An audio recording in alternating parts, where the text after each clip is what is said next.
Bonjour à tous.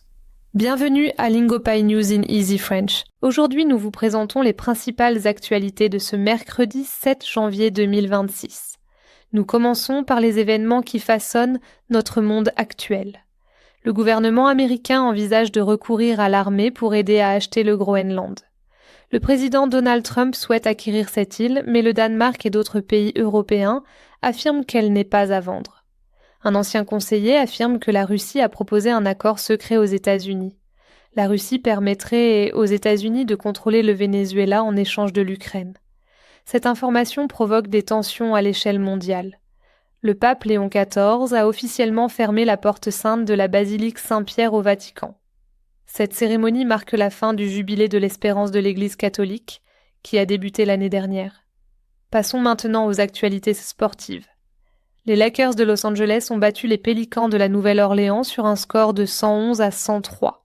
LeBron James a marqué 30 points, aidant son équipe à remporter le match mardi soir.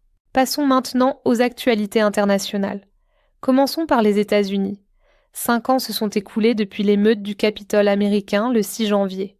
Les personnes graciées par le président sont retournées sur les lieux aujourd'hui. Le pays continue de débattre de cet événement. Le gouvernement envoie 2000 agents dans l'État du Minnesota. Il s'agit de la plus grande opération d'immigration de l'histoire. Les autorités affirment qu'elles doivent mettre fin à la fraude généralisée dans la région. Passons maintenant à l'Amérique latine.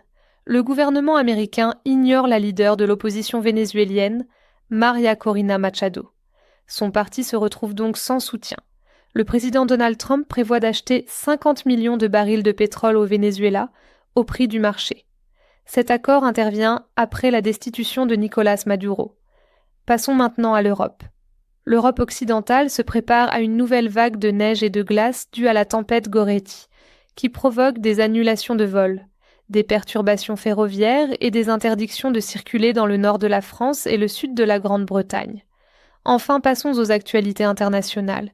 Les Philippines ont été frappées par un séisme de magnitude 6,7 près de l'île de Mindanao. Aucun dégât ni décès n'a été signalé. En Iran, la population manifeste contre le gouvernement. Le chef de l'armée a averti que les militaires utiliseraient la force pour les arrêter. Cela conclut nos principales nouvelles d'aujourd'hui. Merci de nous avoir rejoints sur Lingopay News in Easy French. Nous reviendrons bientôt avec une autre mise à jour sur les dernières nouvelles. Merci pour votre attention.